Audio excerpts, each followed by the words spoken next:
Yo, what's good? What's happening? We here, we back. Brand new episode of Three from the Ring. With your boy Chris J, boy Tyler Hill, Yo, real sad. Here, Alright, yeah, and we here to talk hoops with you guys this week. Back at it. The first basketball segment we did all year. And hey man, blessed to be able to give you guys hoop talk. A lot has happened since the last time we recorded and talked about basketball as well. So let's say we're here to give you guys that talk about the game that you guys love and appreciate our takes for. I don't even know where to really even start off with. We definitely want to talk about Lakers today, unfortunately. Even though they're under 500 by a game again, but they were at 500 at the point when I made the top list. So they screwed themselves. But Lakers talk, trades have happened. We enter trade season, and of course, other various things that's happened. But before we even get to some of our top segments, let's just talk about things we've noticed around the league past couple of weeks since we last recorded. Tyler, I'll let you go first.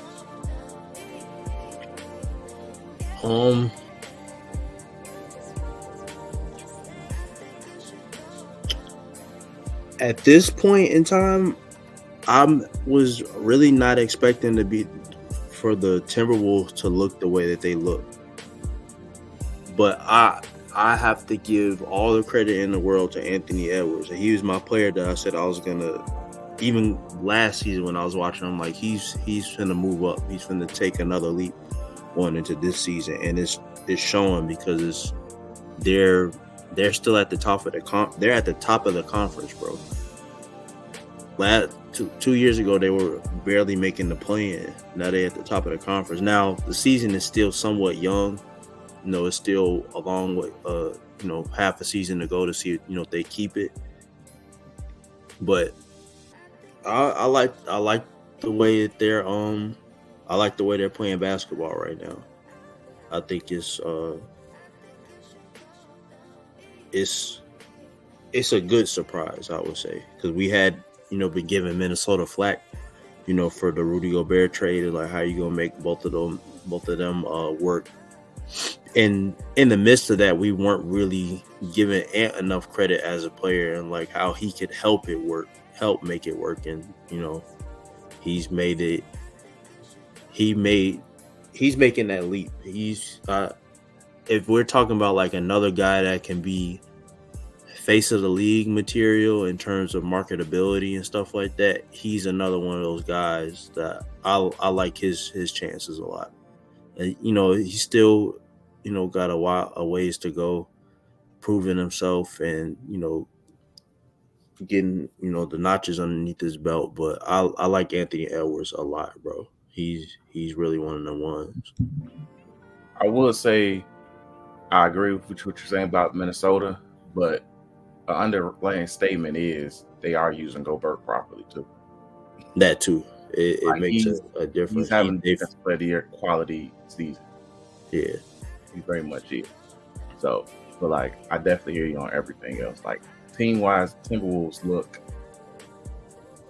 great, good to watch, and like I said, Cat settled into his role, but Gobert is playing elite level basketball. On top of it, he's protecting the rim at the level that we know of him to do.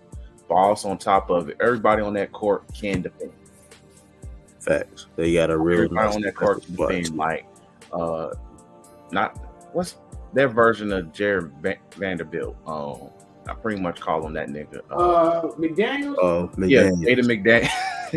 Yeah, Jaden McDaniels. Like as Anthony Edwards said, we got Jaden McDaniels.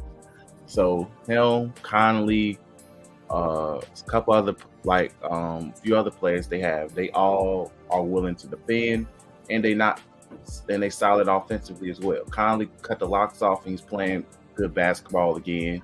Like I said, McDaniels is solid, and you got a few players coming off that bench who are all solid players. They play their role, because even nights where Anthony Edwards looks tough, Cat, Gobert play well to keep him up, and then Edwards just comes in and just finish it off, which is the beauty in itself in that team. So now I don't know what's going to happen when they meet Big Jokic again, but that's a test, man. That's the test to see, how far along they really coming. Are they really? They were the only team to really kind of make Denver sweat last year. I don't think they run into any team that really hurts them in the playoffs except for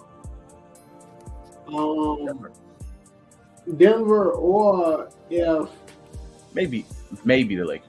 If the Lakers make it to the playoffs, yeah, like hopefully they do, because a lot of money be getting spent. But hopefully they do. But I don't think that's the thing. And the only reason I say the Lakers is because of a Bron X factor. You really can't think Jaden McDaniels is good, but if their whole offense is focused on locking up Bron, AD is gonna cook. Yeah. Yeah. And that's the only thing. Denver is the only team constructed to beat the Lakers in a 7-game series because of that. Because Denver they're not gonna defend you crazy. But offensively, not going to be able to guard them either because the way Jokic plays. Yeah. So it's not just oh man, you might think of the Clippers as another team too. I have to see the Clippers in the first round to even believe they can beat a team in the playoffs. You know what I mean? A sizable team, because Clippers go against OKC. I take the Clippers on that end. Yeah. But it's going to be a 7-game series. You know what I mean? Just because the inconsistencies with all of the players they have on that lineup, right? And they play a really, really good regular season ball right now. And they're going to be a force in the playoffs, especially if they can nudge out the first round. But, the way that Minnesota is built, they built great defensively. They have a great coach. They had a great bench again. I think Nas Reed is cold. Fast. So he's on their bench. He could be a starter on anybody's legit team. But Nas Reed is really good. You got who else? Like I said, Jeremy McDaniels. Anthony Edwards, a lot of people are looking at his stats.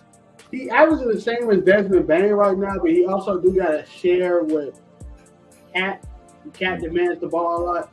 But if say for instance, they ever trade Cat like they always said they was gonna do, Anthony Edwards would be averaging 31 right now. Yeah. He's that good. He's that athletic. Right now on Twitter, people calling him a good teams merchant. And what I mean by that is there's a lot of bad team merchants in the NBA. Somebody can get 40 points on bad teams. I used to think Shaq Gilgeous-Alexander was one of them. And I used to be he's good against bad teams. When a real team press him, they lose. And but he's a good team merchant. Anthony Davis really smokes good teams. When it's a good team in front of him, he smokes them. And then once it's a bad team, you see him with 4 points, 5 points. So shout out to Anthony Edwards. But I do think if it's not this season, I do think next season they move from Cat. I don't think he's going to stay on that team long term. I just don't think he's the 2. I don't think he's the number 2 for that team. Especially when they got the whole Twin Tower gimmick going. I don't think Cat's going to be the one to help him win a chip. Now I don't know who is that person too. They probably can get through drafting or something like that really, really well. But I don't think Cat's that. They just gotta play that move very, very carefully. I would say don't trade him, for a bunch of pieces that don't make up for what he is doing. Find something that genuinely meshes with what they got going on. Ant is a tradition like he's a really good number one.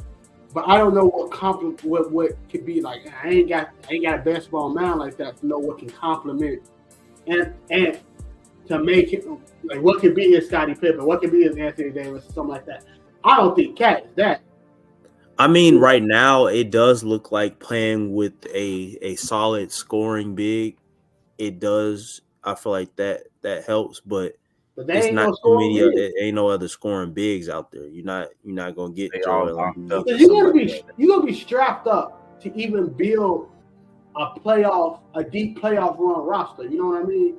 Like, because you gotta think about the future, not this year. This year probably Denver repeat, probably like the Celtics finally this year, or the Bucks probably do it, or maybe the Heat. But like, once you get past that level of thinking, you can't because then next year, the younger teams that's on fire will have those playoff reps. Like you look at OKC. OKC is going to have, if they get eliminated in the first round, oh well. But if they get to the second round, God forbid who goes against them next year. Yep. Chet proved he's the second best player on that team. Facts. They have been playing well, and Giddey has been playing mid. Now, a lot of people saying Giddey was that 3, but it's been Chet. It's been Chet. It's been Shaq and all the Williams. And one of the Williams niggas. Yeah, they got a bunch of Williams kids with it. But they also got a bunch of that whole team shooting 40% from 3, except the alleged pedophile folks.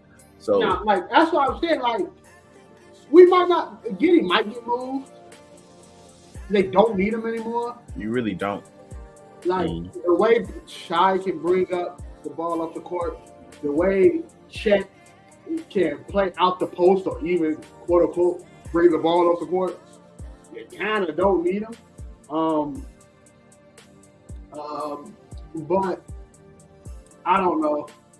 OKC fans might think it's a bad idea to get rid of Giddey, but shoot, you bulk of that bench. You get some vets on that bench, and you straight. Like you can turn him into a vet who wants to be there. Yeah, like exactly. I see the vision. I like what y'all doing. Bring me over, and like I play over there. You know, like create a better culture. You know what I mean? Yeah. Like all you do is just strengthen that locker room. Yeah. OKC they've always been good at building teams. It's just, once they get to where they really are, it's really on the players at that point. So I think that I'm in line with what you guys are saying. Like they could be a piece away from really making a conference final. I think they experience away from making a conference run. Not even just a piece. It's just experience. They're young. Like playoff minutes are long. Like you can play 38 minutes in a regular season game and be like, damn, that was fun. But playing 38 playoff minutes, you gonna be playing the whole game. For 4 games, you're gonna run out of gas. Like but yeah, they need that to get that second win underneath them. So when they do come back around and make that run, they make a jump every year. As much as I think he a free throw merchant, he ain't at Joel Embiid's level, so I like him. And when I look at Chet, I see when I see Chet Holmgren, I see MVP, Defensive Player of the Years, NBA first teams on that. Chet is cold. Like he's cold. And I don't know how like that dynamic gonna go. But I'm like Chet was like if the roles were reversed and he was on like his own team, he'd probably right now his rookie campaign average 23 or something like that or something crazy. Like and be smoking people. But Chet's really good. But like I said about Minnesota, like you gonna run like when Ja get back healthy and playing a full season, Memphis is gonna be so. That man had Memphis balling for the 4 games that nigga played, bro. Yep. They was good. They was good. It was great. Yeah, like when Ja gets back, like I think the Suns missed their mark I think they messed that whole team up trading for KD, so I don't really put them in that situation. Yeah, I can't. I don't know what the Suns trading for Beal was the worst mistake they could have made. G. All you had. That's why. That you tried to do an overkill. You didn't need to do that. Stop listening to KD. Stop listening to KD. They thought I don't think they knew how bad Beal back was, but look at his injury history the past since 2019. Even not even just counting that. Like,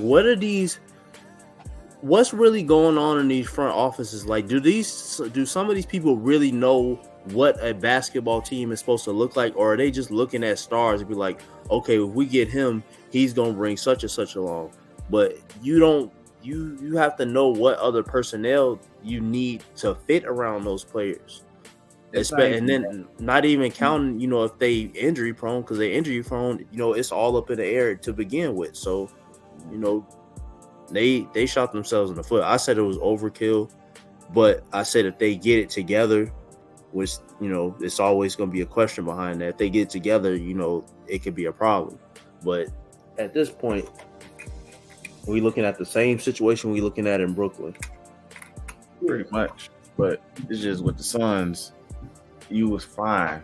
If you didn't want Aiden there, that's fine. You could have traded Aiden for another big and could have got pieces, But you didn't have to go get another guard, bro. You didn't have to. You didn't really have to. But what do I know? I'm just a nigga who makes a podcast. But I do want to I do really want to discuss the what was I about to say? Oh, the Clippers, actually. I do like the Clippers is really the most interesting team going into the rest of the season. They figured it out. I'll give them that. They have definitely figured it out, but they still lose games that I feel like against good teams that they don't win. Kawhi's playing some of the best ball since he's been a Clipper. This is Raptors level Kawhi here we're looking at. Harden's, I think Ty Lue literally told Harden, nigga, you are a point guard and play like such. And I think Harden sold it. I feel like Ty Lue has sold him on that dream a lot better than what's his name did as well, especially realizing that realizing Kawhi, when healthy, is a top 5 player. It is what it is. But and also PG, when healthy, is a way better consistent scorer than him at this point of his career. You just got to work with it accordingly. Also, I like that Zubac is having a very underrated season. Zubac is definitely having a very underrated season with Harden being there and looking really great. Now, it's just with the Clippers, you got to sell me on having 3 of the most notorious playoff chokers on your team. Harden being number 1 amongst the list, so that makes it scary. A part of me feels like Russ might not be on this team after the trade deadline. Someone's just telling me he's not going to be on this team. I'll let you finish. But and then I just, even though Kawhi has played, I think majority of the games this season, which I love to see it, I still just don't trust his health as well. That's just what it is. But the Clippers have played really well. They look like a really functioning team. Regardless of what happens, they're going to be a tough out. Because you do need that. That's a guaranteed 7 against whoever they play, unless it's Jokic. I think Jokic is going to whoop their ass. Because Zubac, ha. And then Mason Plumlee and that other dude, Daniel Theis, ha. So you're going to put Paul George or Kawhi in foul trouble against the man? No. And still, you don't guard guards really well because Harden is not a good guard defender. Terrence Mann is solid, but he's not going to playoff Jamal Murray's a thing and as well. So it's more of a wait and see approach come playoff time with that team. But regardless, trying to stop them from scoring will be tough because Harden can surprise you and give you a classic Harden night. Even niggas coming off the bench like Norman Powell can still give you like 20 a night. Like you got multiple dudes who can give you 20. But as much as I feel like we hype Kawhi and PG defensively, they have been lackluster as a duo. And that's still the issue with that team. And I think that's a Ty Lue thing as a whole. Like they'll play defense when they want to, but offensively he'll max out a team's offensive potential. But I think that's just him.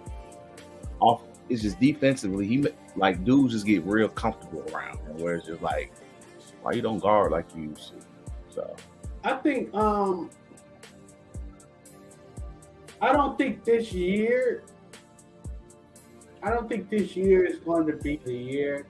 I think if any year is going to be the year for the Clippers, I think it's definitely going to be next year. And the reason I say that is because they got that new arena.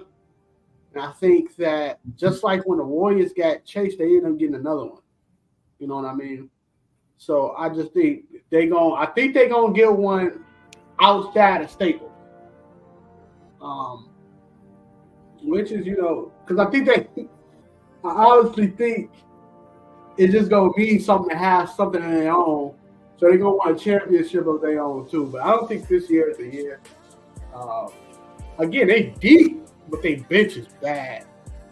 Norman Powell is amazing. Their bench is bad. I don't want to rely on Norman Powell to give me 24 points in the postseason. You know what I mean? I need it. But I do believe that they got a good team.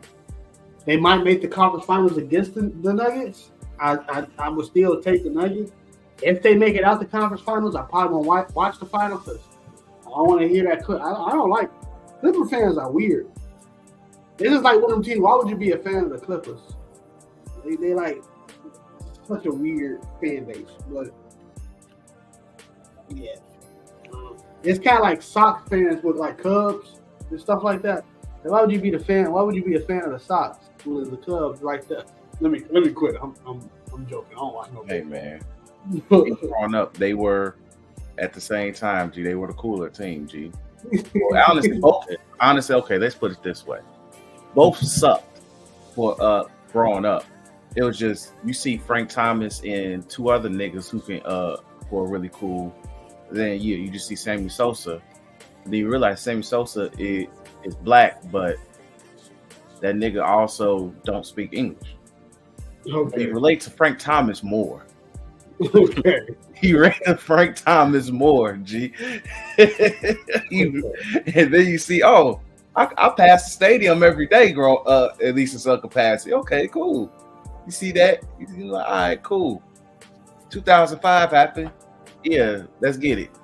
You have to wait. I had to wait till niggas had to wait till their adult years or in their deathbed to see the Cubs win a World Series. Even though that did shut the city down. Definitely shut the city down. Respect. But at the same time, fuck them niggas. Like they couldn't even get the greatest Japanese baseball player of all time to come here. They couldn't. They failed. They was going to rename. They didn't sell him on renaming Chinatown into Shohei Town. They couldn't. Sad. Gotta hold that in. Anyway, but day trade thing basketball wise, you took a note the past few weeks. I did, but man, talk.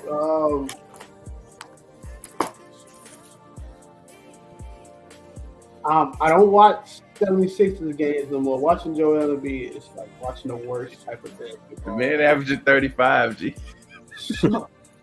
I don't care. I'm about to be one of them straight horrible. But is he hooping though? That's what I'm about to say. You know what I mean? This man is so bad. Is he a hooper or is he a basketball player? It's so bad watching him play basketball. It's so like remember when Harden was a foul merchant and they almost got stole off of by Brandon Ingram because of it? Yeah. That's the same thing with this Joel Embiid stuff. Somebody gonna just give him a good one. Like the man be falling on the floor every 2 seconds.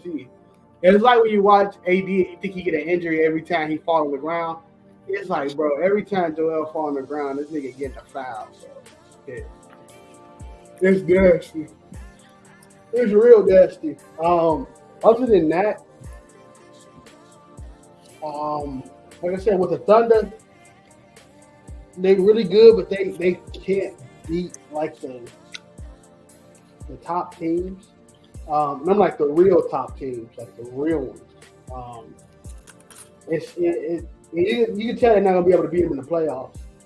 Like I think they can upset the Suns, but I don't think they can upset anybody else.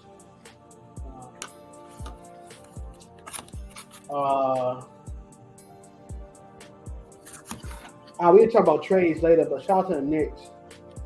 They made a move, and that's pretty much it. Like we really talked about, like it's January, so basketball is at its second slow period of the season.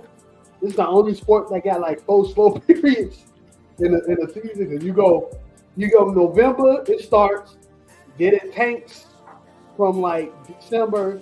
You get to Christmas games, then it tanks again back down when you get to like January. Then the trade deadline and All-Star break comes. And after All-Star break, you get to see whose team still making it, who's still good. Then it tanks down. And then you get to the playoff race and then playoffs. So, like, we at the slow period of basketball. Everybody focused on football at the moment.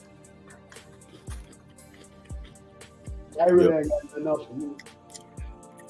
I got a question for y'all. Jokic had 42 points tonight. Huh? Damn. Jokic had 42 points. Who he's going down? The Wizards, but it's the Wizards. But even then, 42, 12, 8, 1 steal, and 3 blocks. Hey man, and he was 15 for 20. No threes. That man was ripping and tearing. Hey, man, dog. But I got a question for y'all though. No, go ahead. So it's Warriors related, but it's not necessarily about the, what they can do to get better, because ain't shit they can do right now. How do y'all feel overall about Steve Kerr as a coach? Like honestly,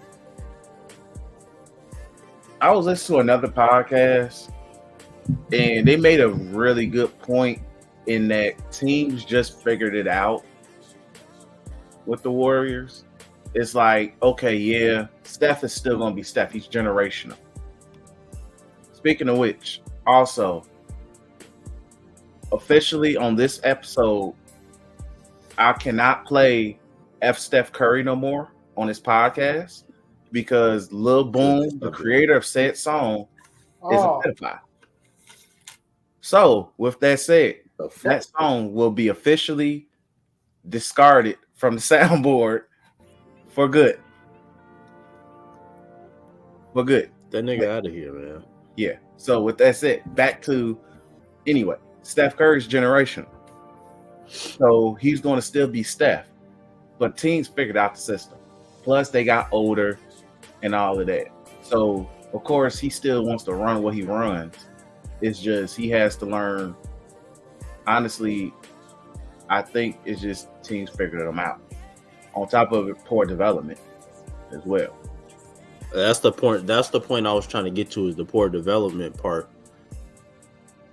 I'm not gonna say that Steve Kerr is a bad coach, but I think that's part of the reason. And I'm not here to bring up the whole Mark Jackson, who is better coach debate again. But I think that's part of the reason why people latched on to Mark Jackson, is because he helped develop players, to where they eventually got to.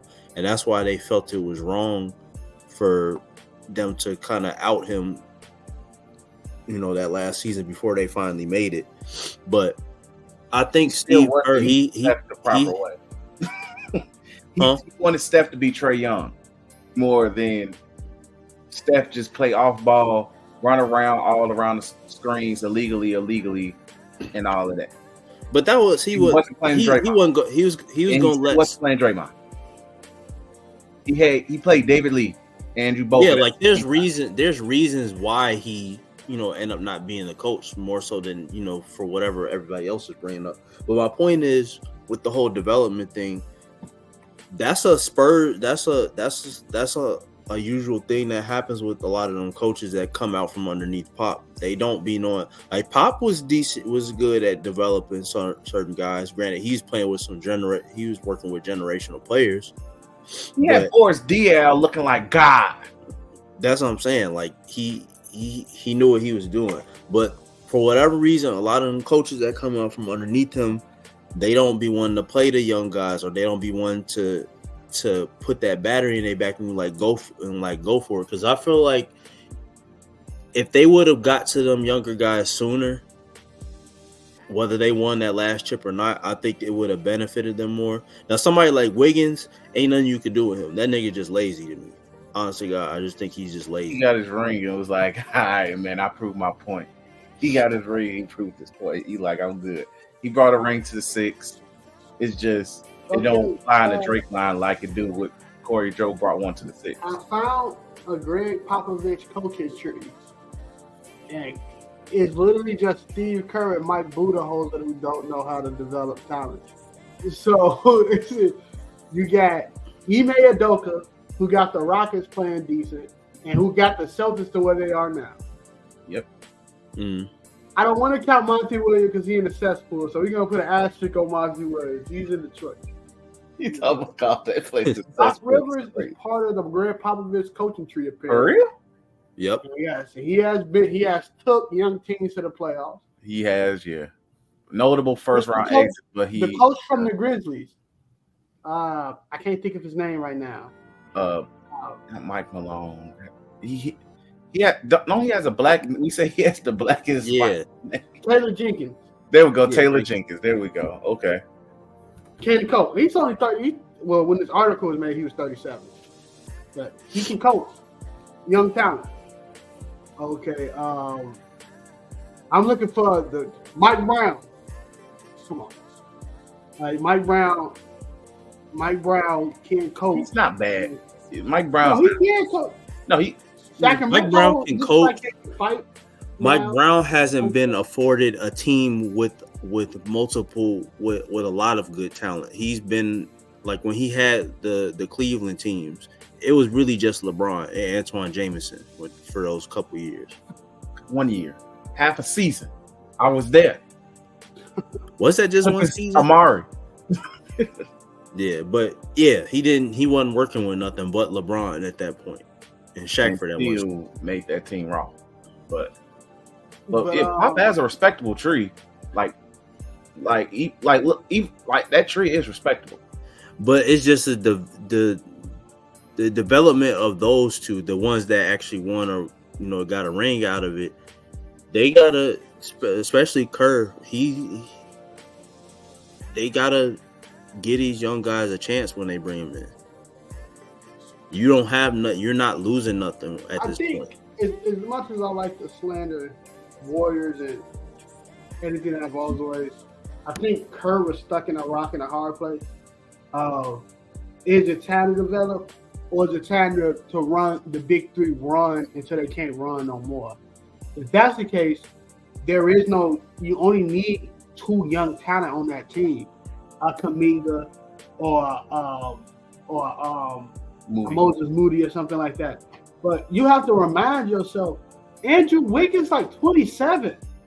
Yes. But that's what I was saying. I don't count Andrew Wiggins because that nigga, I think he's just lazy. I don't think he wants it. Yeah, something happened in his life and he probably ain't recovered from it just yet. I know what, his pop's dad or something like that. Yeah. But no, it's not. It's just allegedly with a lot of it. It's still not even. We don't even know what it is, but his pops is still alive. It was family related though. Outside of that, just the basketball aspect of it, before all that shit took place, that nigga, I just don't think he wanted it the way everybody thought he should have wanted it. Then when he came into the league, bro, he got traded. Even before that, bro, he's supposed to be where if What I was just saying about Anthony Edwards, that's what niggas was saying about him times 2 when he first came into the league. He was extremely athletic. He just, like people just don't pan out. And I just not saying I think it's the worst thing in the world. Now. I think the Warriors should have got rid of Clay when his value was the highest. Yeah, right out the ACL tear. Not before the ACL tear, but right after they won the ring.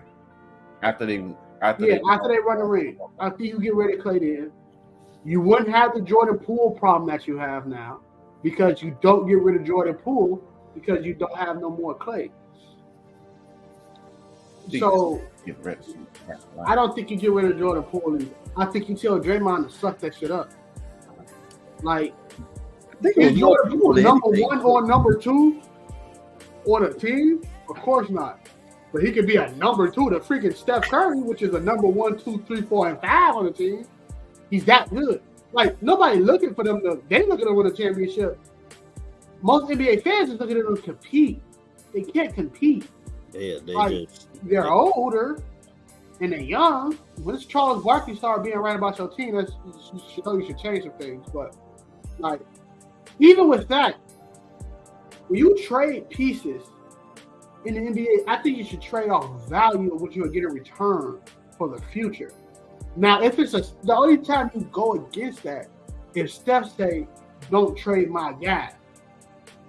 Now, Steph tell you, "I need Clay here and Golden State with me. I need Draymond here and Golden State with me." You don't trade his guys because it's Steph. Until you can prove the stuff, your resume ain't gonna be your resume if these dudes still stick with you for as long as you here, right? Right. So that's what you do in that aspect. But you should have got rid of Clay. In a perfect world, you should have got rid of Clay when his leg got messed up, like because he's not coming. Clay wasn't athletic, so people probably thought you didn't have to worry about that part of that ACL, MCL tear, and everything. You know, cool. So you're about to make a slow player even slower. Smoke. He ain't gonna be as good as he was defensively again. Smoke. And he getting older. Smoke. People are gonna not bite on his shots as much as they used to because of that confidence. Smoke. Like, you was gonna lose one, and then you lose. Like, Draymond is like the engine of that team. Him acting up, you gotta get a new engine. It's gonna be hard to find. It's not, exactly. That's not easy to find. That's not something. It's gonna be hard to find, but you gotta get it. Like, if you look at somebody who like messed with your team, who messed up your team that bad, the point that you got so many people making money on them contracts and y'all not even sniffing the players.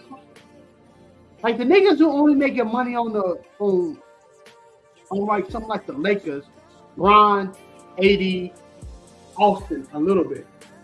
Even then, he's not really making money. Nobody making that much money, right?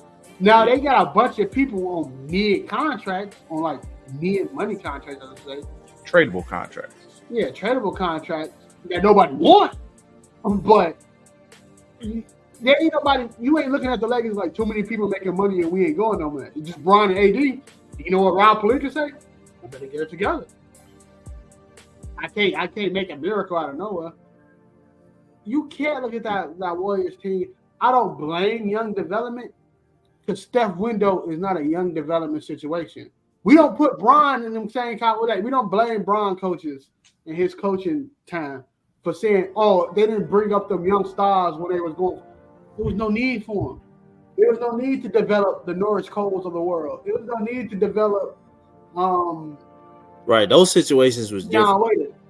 But it's the same thing with Steph. Like we look at it when can we say Phil Jackson is a young developing? He developed young players to what they need to be.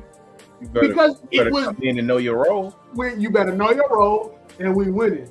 If you don't know your role, and if you're not planning on winning, you're gone.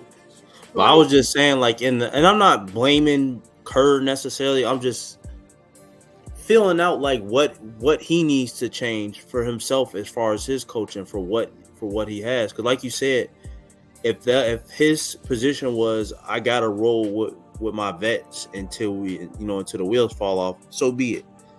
But after y'all won that chip, and all you had was the young guys, because really the only vets was Steph, Clay, and Draymond after that.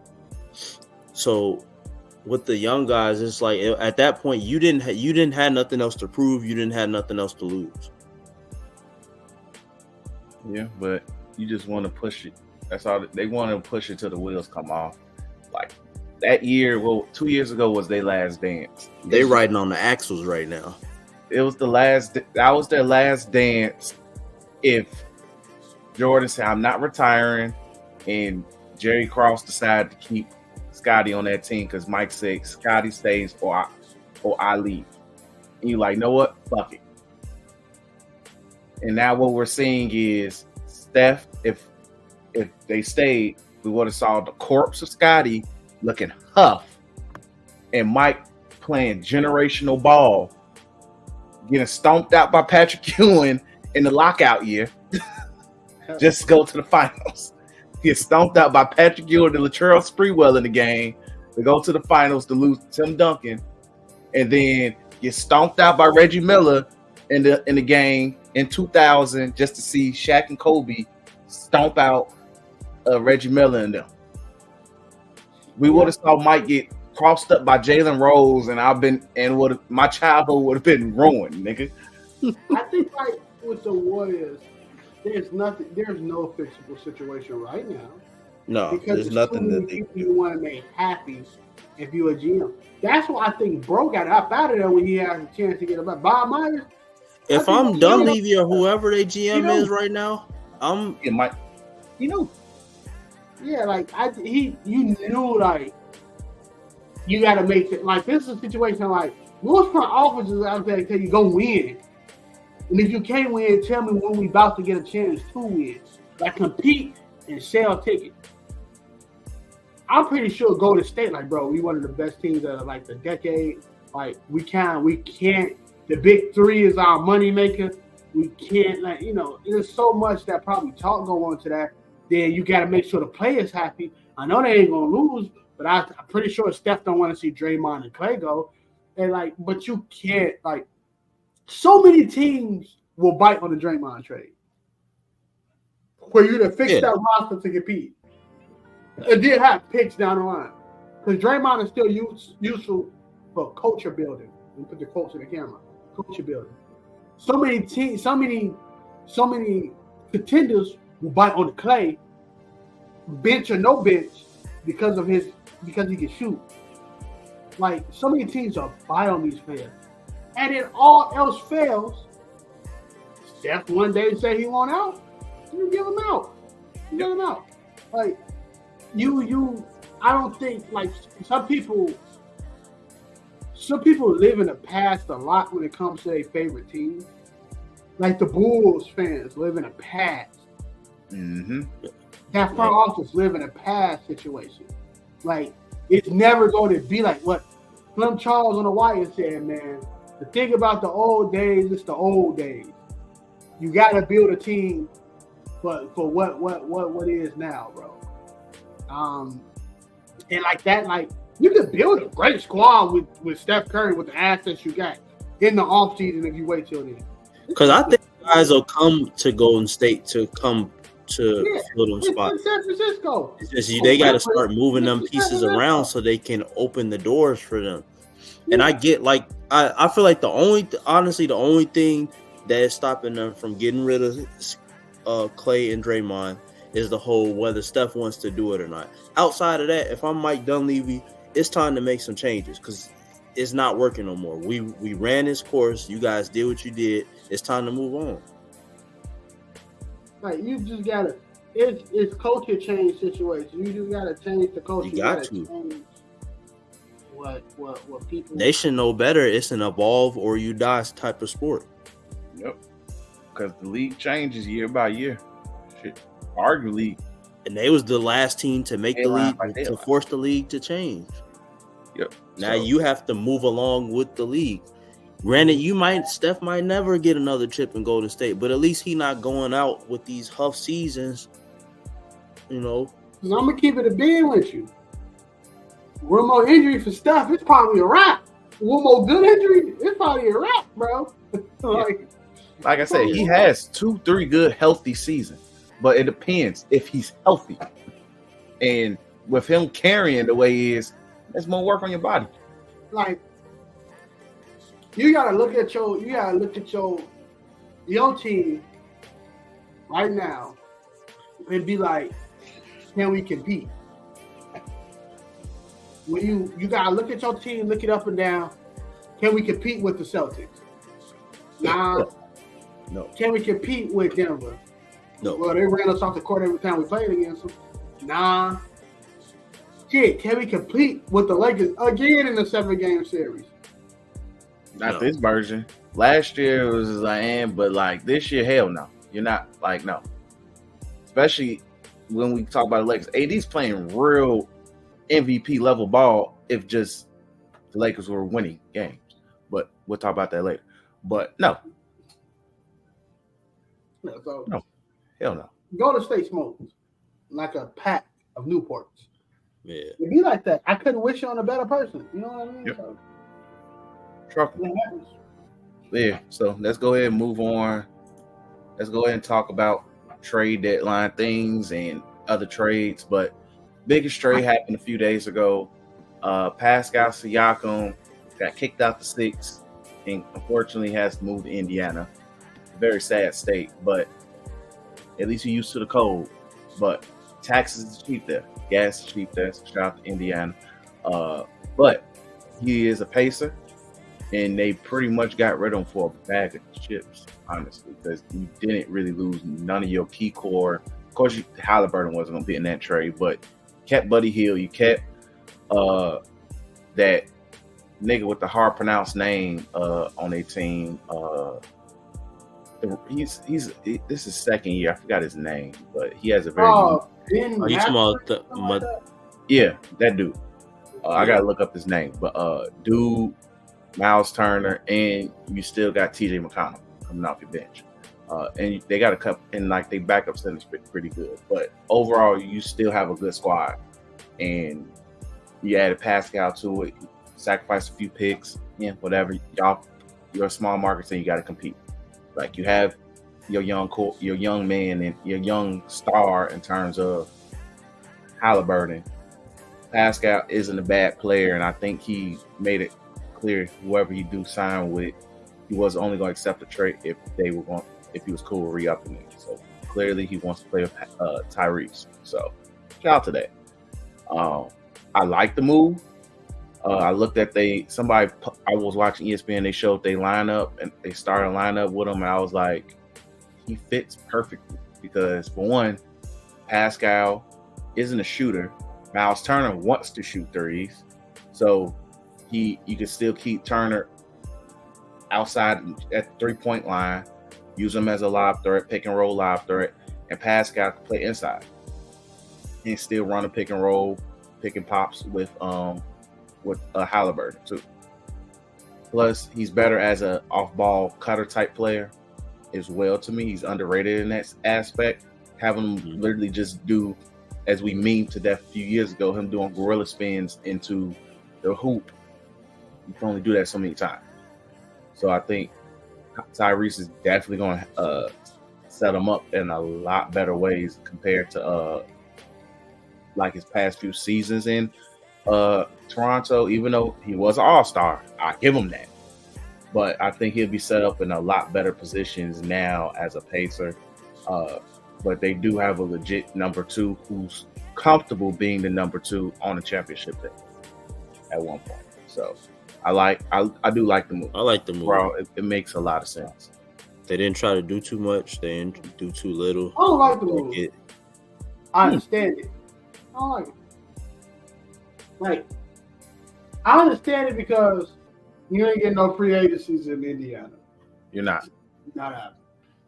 But I don't think Pascal is a number 2. I don't think he is. Like, I don't see conversation to be had. I don't like. When you're the best player on the team, your team is mid. Yes. Below mid. You ain't a number 2. A number 2 can take it. A number two can take a team to 45 wins or 50 wins at that. Like, they're not They that. got 45 wins a couple, like the year after, I believe. You got After Scotty I Barnes. believe there were 45 wins.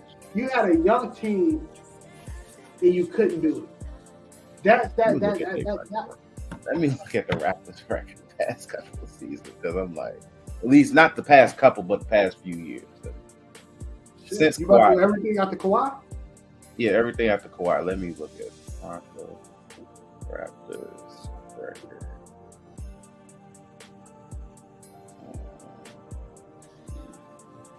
Shot basketball record.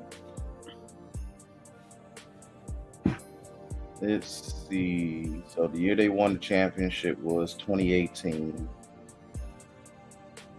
2019, they won 58. 2019-2020 season, they won 53.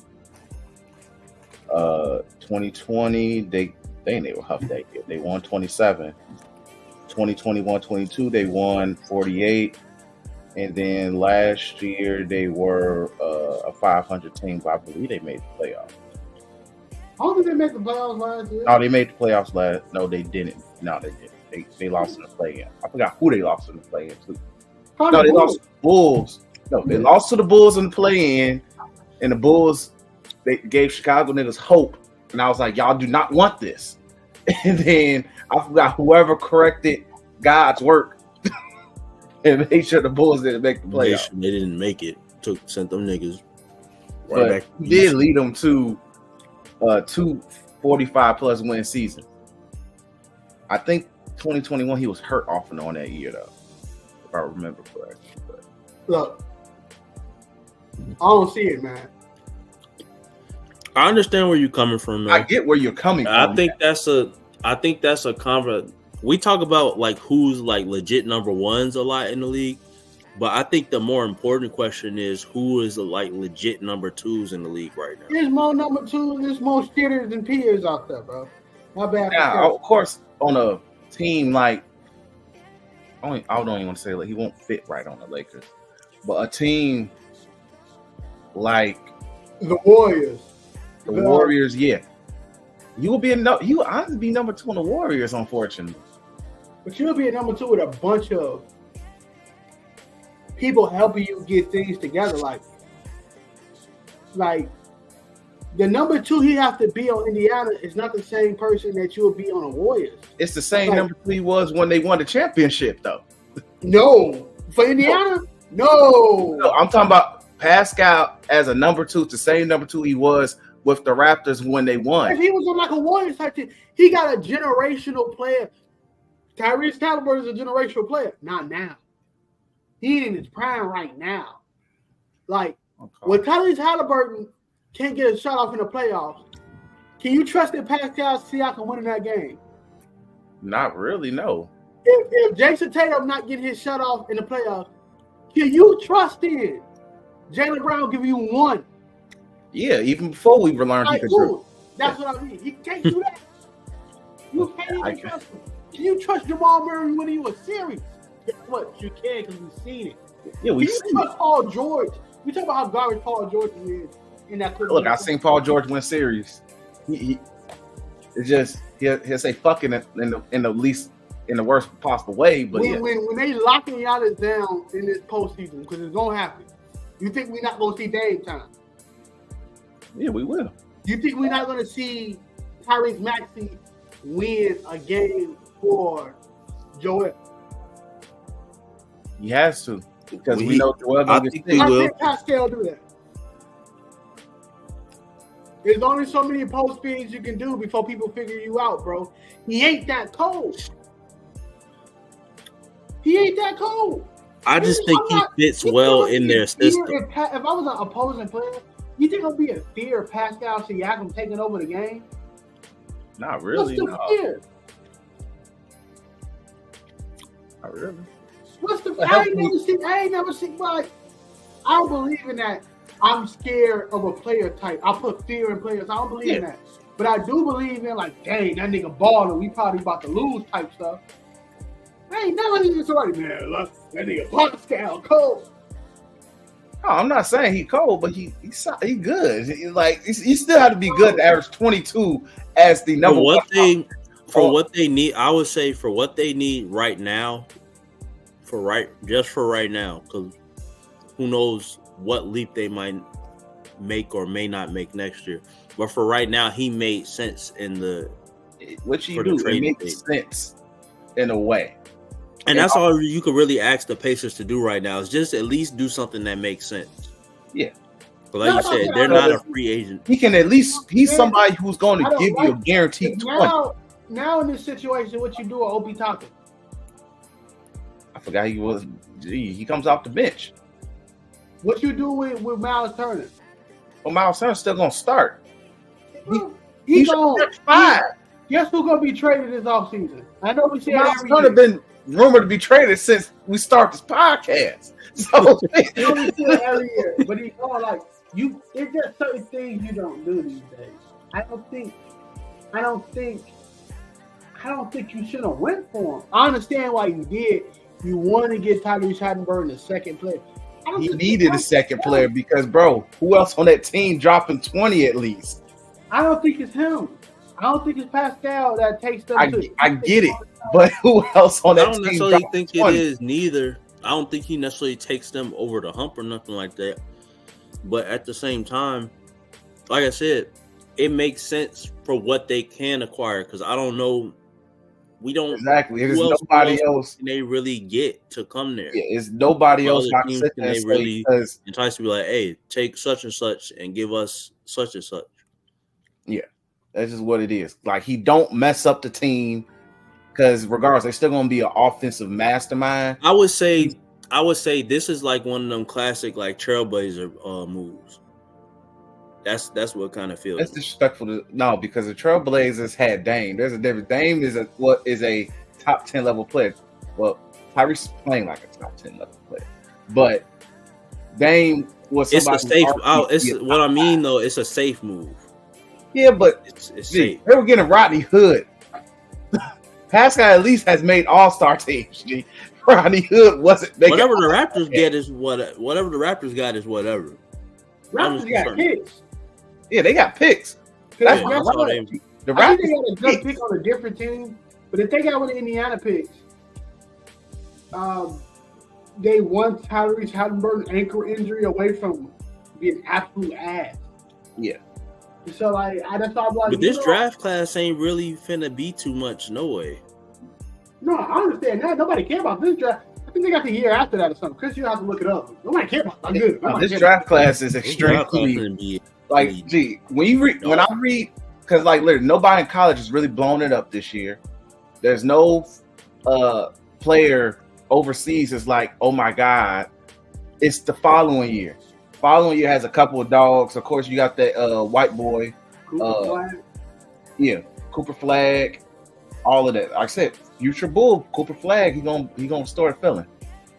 But Cooper Flag in that draft class is actually the good draft class. The only there's really no hype in this draft class. This is it might be a star, might not be a star type draft. The only thing anybody is concerned about in this draft class is what team Bronny may go to if he actually comes out of this one. Stay in school. And I think he should stay. I do too. I'm not concerned about that. If he makes it to the league, he'll make it to the league. I'm gonna tell Pops that ain't ready. Ain't ready. Hey, Pop, no. Like literally, he even though when he's played, he's been solid. Like he's playing his role because he's not the best player on that team in UFC. It's the Watkins kid.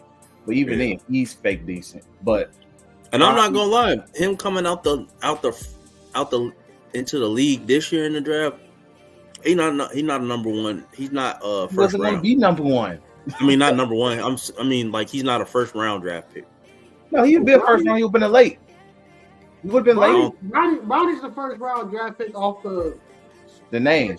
LeBron James ain't signed an extension. Yeah. But also on top of it, Bronny, he has all the intangibles. He does all the right things on the court. He would have been he's a good player. he's a good overall player. I'm not saying that he's not a good player. I'm just because we've seen plenty of good players come out the second round. Yeah, and be better than a lot of players that's in the first round. The nigga can be garbage. Bron said he going wherever his son goes. So he's a first round draft pick. He just wants that. He wants the alley-oop photo of his son throwing him a oop, and that's all he wants. Jay. I get all that. I'm just saying. Is he worth the first rounder? Hell no. Is he gonna be first round? Yeah. But I don't. Now, to be honest with you, I don't think he makes it to the draft. Like I don't right now. That's what I'm saying. If he not, let's take his name out the equation. Take everything that's making it, that's bringing the publicity to it or whatever. Based on who he is as a player, like we said, he's good. He does all the right things, but that don't necessarily make you a first round draft pick out the gate. Do you know why? I know why it does, but I'm just saying, if this was a serious draft class, I don't think he's coming out the first round. I don't think he should have went to college. I think he should have went to Ignite. The G League. The Ignite, yeah. Yeah, I would have been. They were people who supposed to be in the league too. Man, call it a day. Like, now you going to college, I don't know if they're gonna develop you more than what your father did. So like, exactly. They probably just wanted the experience. Probably did, and that's fine. But also factor in that the kid is coming off heart issues too. So yeah, sure. I just don't want to hear the conversation around Bronny being a failure. That's true, because I don't feel like he deserves that. Yeah, I don't feel like he deserves it just because his pops want to see him go to the league. You know what I mean? Because now he got a microscope over him. He ain't doing nothing. That's what I'm saying. Like, even though he's not bad. Like I said, what I see, he plays his role. He's a smart player. Of course, your freaking father is the smartest player to ever play the game. So, but like I said, part of it could be him just still getting back in the flow of things. But if I would have come out, I'm like, gee, let me spend another year. Let me at least make a full season, healthy, and go from there. But and then you also just don't want the whole the media thing with of course. He's only coming in because of his whatever connection. That's gonna happen regardless. People try to sell it beforehand. Yeah, it's gonna happen, but at least if he waits another year and puts a little bit more meat on the bones per se, it would look a little bit more presentable, I would say. But you get what I'm saying, though. I wasn't trying to put him down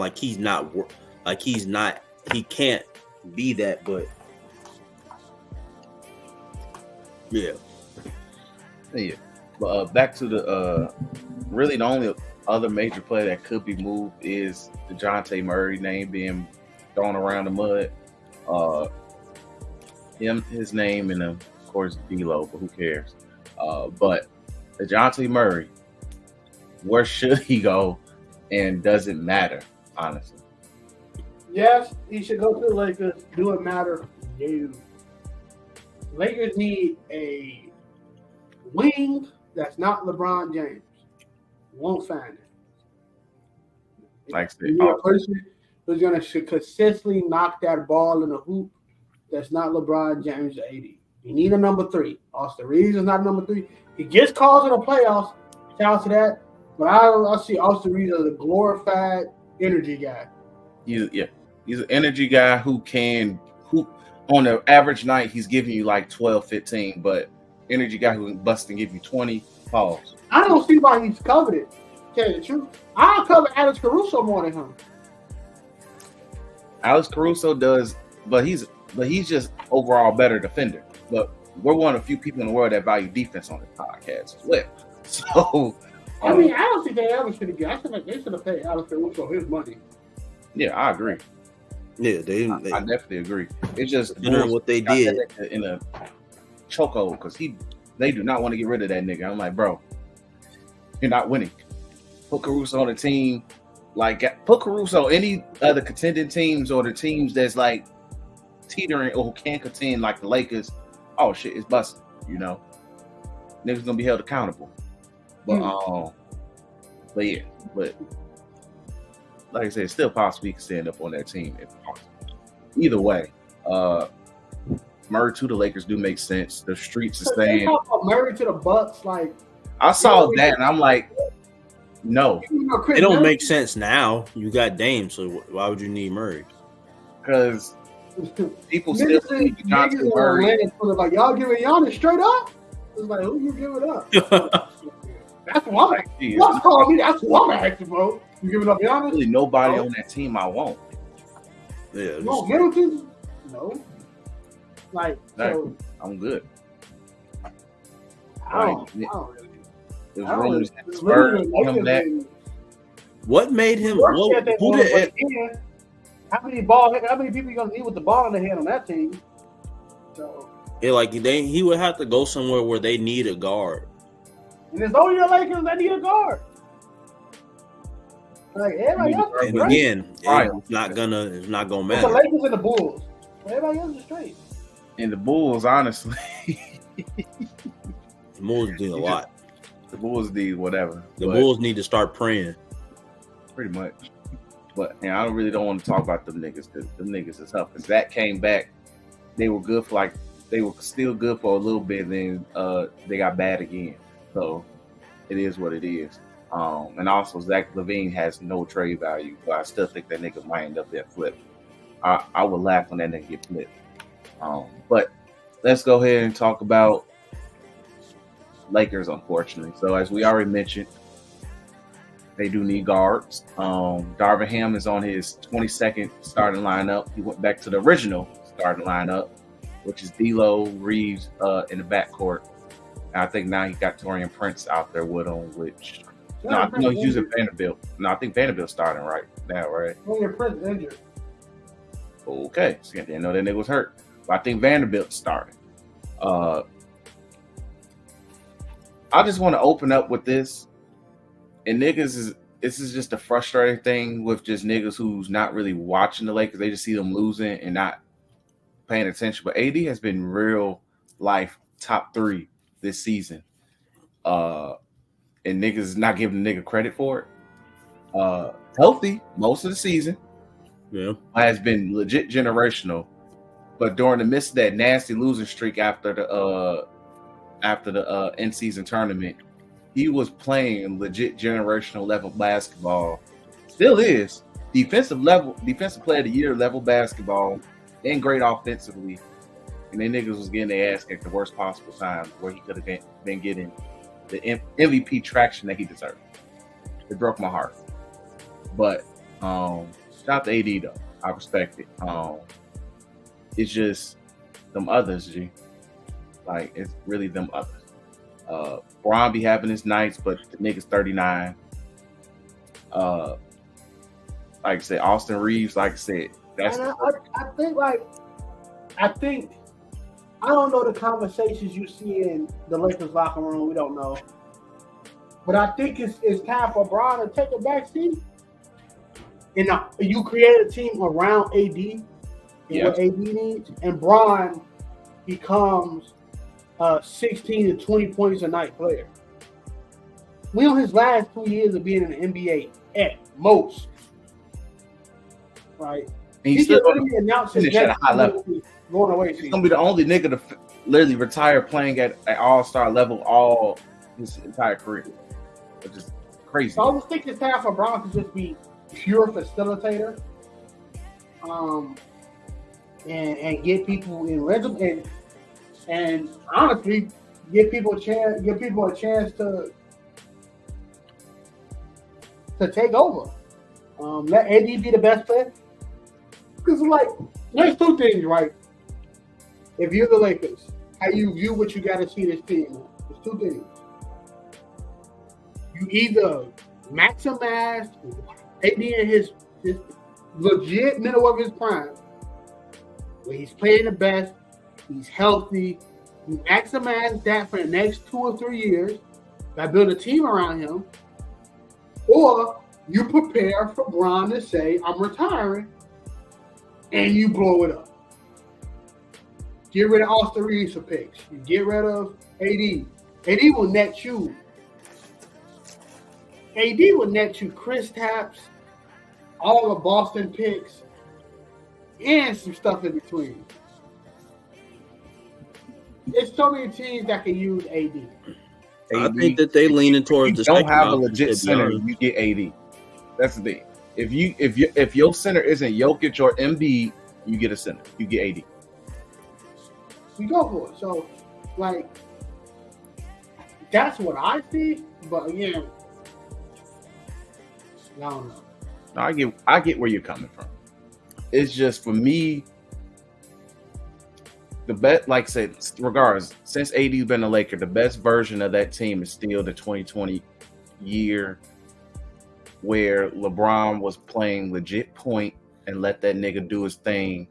And then probably around the fourth quarter, LeBron kind of went to old school LeBron mode where it was just like, I take over, because it's still tough for a center to just take over games unless you're like Jokic, who can bring the ball up the court, shit like that. But also AD also is a way better player than he was back then, because when he gets double teamed, it's not an automatic turnover. That's one thing I will say. Like, that's why I said this version of AD is literally the best version, and it just sucks because honestly, I would say LeBron is deferring to him. It's just shit.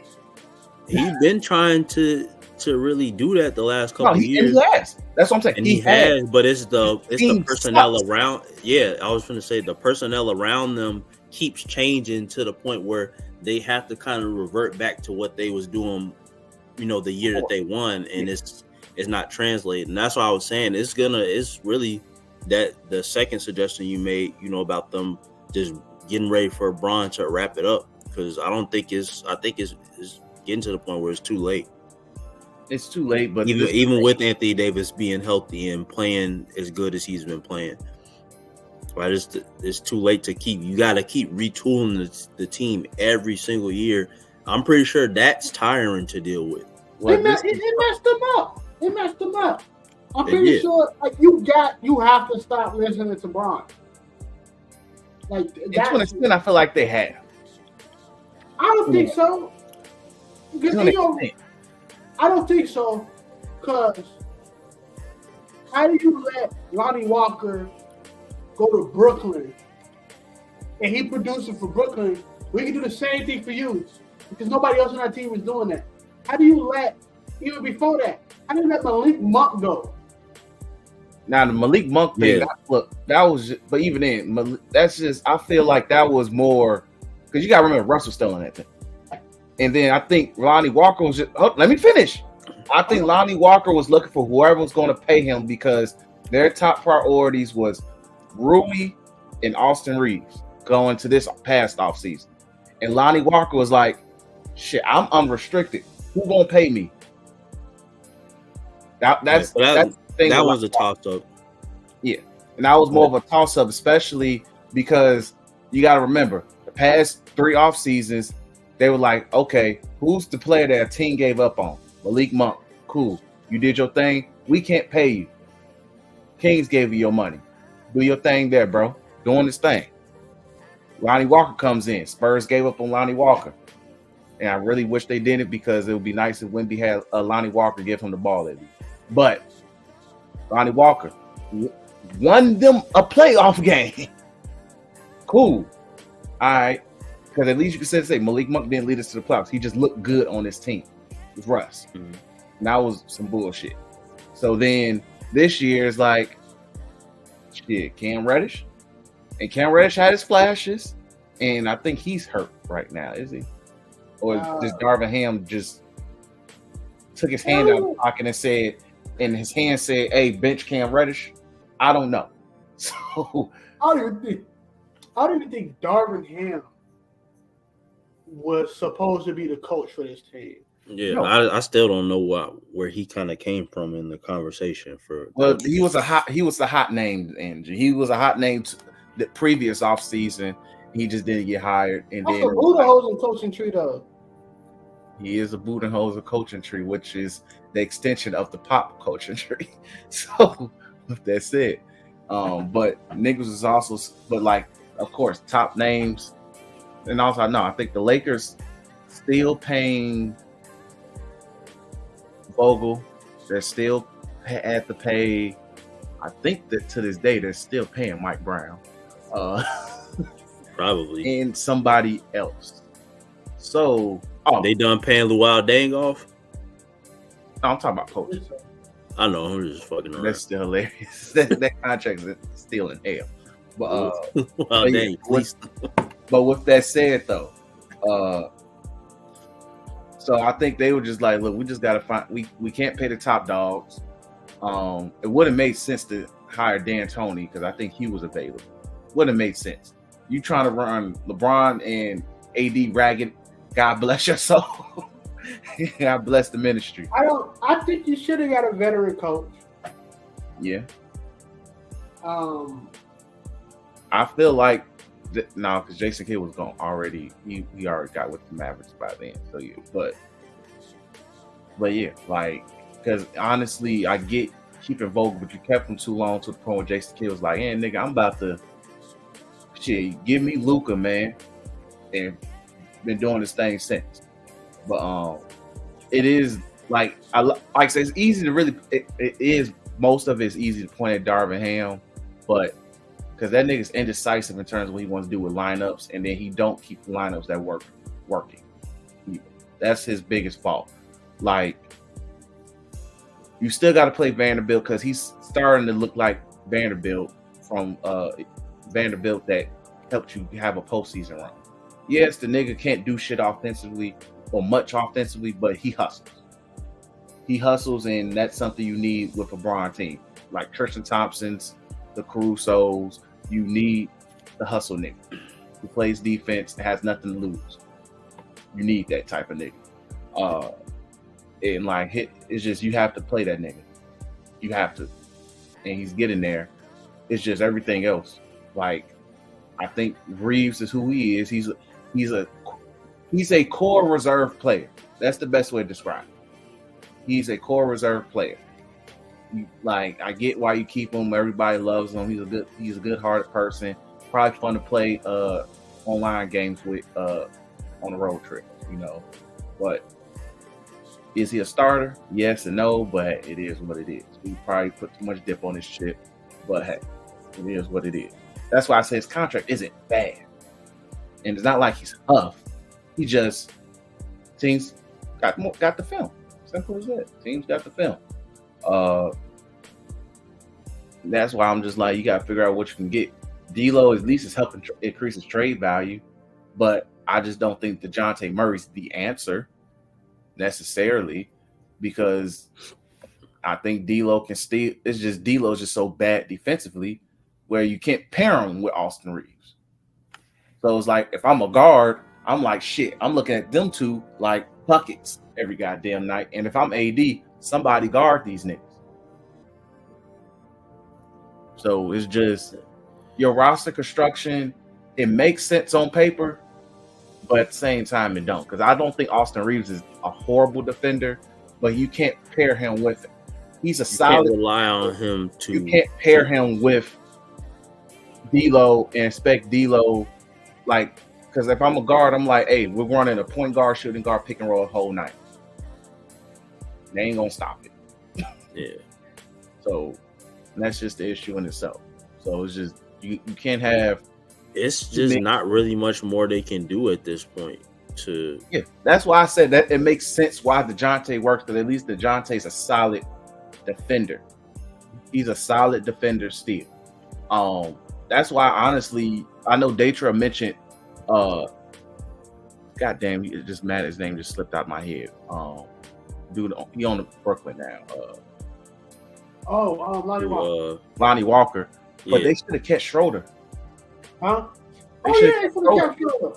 I would have just kept Schroeder. Schroeder's the perfect point. It's like, you get point guard, you get him point. I know a lot of Lakers fans wanted D'Lo and shit. We probably put on this podcast saying we wanted D'Lo at one point, like bring it back, run it back type situation. Yeah, like we was the running back guys, which it wasn't a bad idea.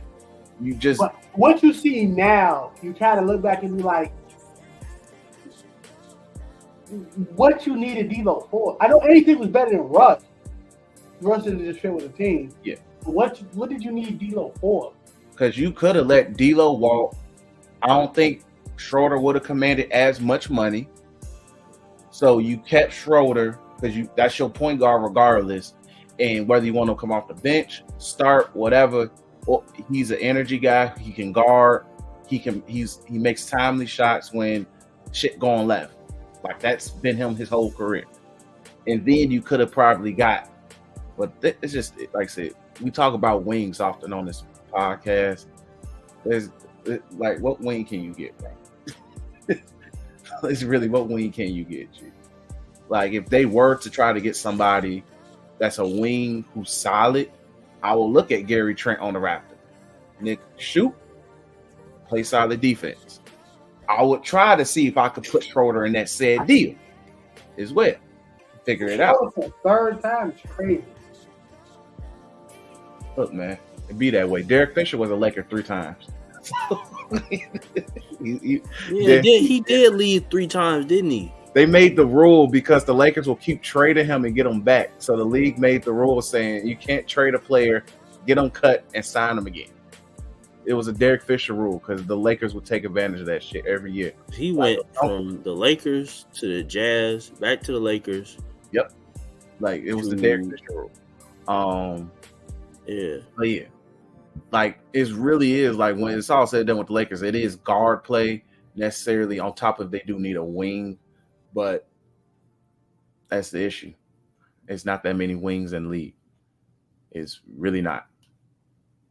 Like, ideally, I say they should try to go after DeMar instead of Levine, but I get it, DeMar's older. But DeMar's a bucket, and he don't give a fuck. Like, he will literally look Bron and AD while shooting a contested. At this point, it don't matter who's younger or older for them in terms of them two, because for one, DeMar, at least he's not injury prone. DeMar don't be hurt, like rarely be hurt. So I would have tried to snag DeMar. No, I get it. But yeah, that's why I've been saying, I'm like, I don't know why the niggas want what's his name so bad. Get the other nigga. Who won this game? Oh, shout out to Kansas City, G. Yeah. Shout out to Kansas City, G. Shout out to Pat Mahomes saying, look, man, I don't got no receivers, but I'm making that shit work. I'm generational, nigga. This run for him finna be nasty. Hey, man. And Travis Kelce finally remembered how to play football again, G. Shout out to that, G. Taylor Swift coochie probably finally hitting again.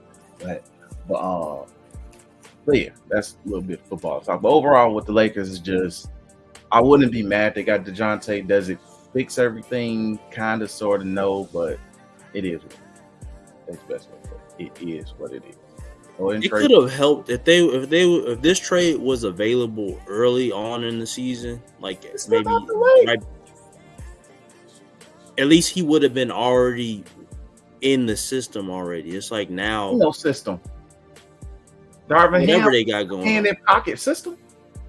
Yeah, that's not a system. That's not a system. It's what they're accustomed to at this point. Look, man, Darvin Ham don't got a system. He throws out there who he wants to. He'll sit there, have a lineup of Christian Wood, Jackson Hayes, and AD all on the court at the same time, and somehow it works or won't work. And then sit there and have it out there for like 2 minutes too long, and the team went on a 10-0 run. No, that's not a system. But it is what it is. What it is. It definitely is.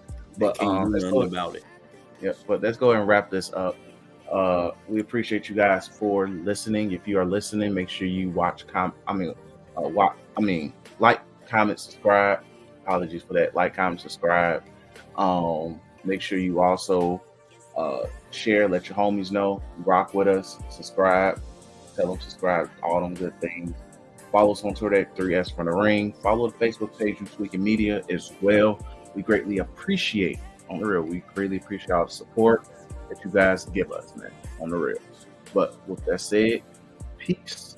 And also, be on the lookout for this week's wrestling segment as we go over Seth Rollins' abrupt injury and the Royal Rumble, which is even now 10 times as unpredictable.